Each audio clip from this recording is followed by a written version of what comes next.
আমার বাড়ির সামনে নৌকা না থাকলে আমি পার হইতে পারবো না, তাহলে নৌকাই তো রাখতে হবে। এইটা বাংলাদেশের নাম আপনারা প্রজেক্ট বাংলাদেশ দিতে পারেন। আমার বাড়ির সামনে নৌকা না থাকলে আমি পার হইতে পারবো না, তাহলে নৌকাই তো রাখতে হবে। তো সেইটা তো আমাদেরকে মানতে হবে। তা সেই মানাটা ঢাকা শহর এর কি কাঠামো, ওই যে বলেছেন আমি ওইটা সময় নষ্ট না করি, তাহলে সেইটা বিবেচনা করে যে উন্নয়ন করিনি, তথাকথিত সম মাটির জায়গা তৈরি করে যে উন্নয়নের কাজ করেছি তার ফলাফল এই। সেইটা করতে গেলে ১ নম্বর আমরা আমাদের খাল পুনরুদ্ধার করব কিনা এই সিদ্ধান্ত নিতে হবে এবং বাস্তবায়ন করব কিনা।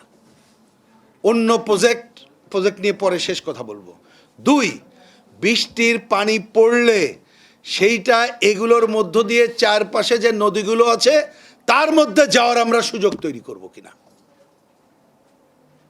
এটাই তো প্রধান কাজ। ৩, বৃষ্টির পানির সাথে এখন যে পয়ঃনিষ্কাশন ব্যবস্থা আছে সেইটাকে আমরা সুনিশ্চিত করব কিনা।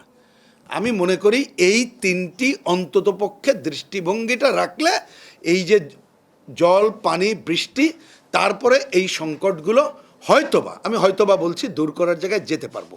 হয়তোবা শব্দটাই বললাম কারণ যদি ধরেন কোনো জায়গার আগের কোনো পরিকল্পনায় নতুন পরিকল্পনা করলে পুরোটা বলতে পারতাম, কিন্তু আজকে যখন কথা বলছি একটা বাস্তবতার মধ্যে আছি, তাহলে সেই বাস্তবতায় যে কথাগুলো বললাম ইচ্ছা করলো কাল পরশু তো এটার সমাধান নাই, কিন্তু এই সমাধান করতেই হবে। তাই না হলে এই রকমের ঘটনা চলতে থাকবে বলে মনে করি। আমার শেষ বক্তব্য হচ্ছে, এখন ভাই প্রকল্প শুনলে ভয় লাগে, কারণ শুধু ঢাকা শহর বলছি না, বাংলাদেশে দেখবেন এইটা বাংলাদেশের নাম আপনারা প্রজেক্ট বাংলাদেশ দিতে পারেন, মানে প্রকল্পের বাংলাদেশ। কিছু একটা হবে দেখবেন প্রজেক্ট হাজির হয়ে যায়।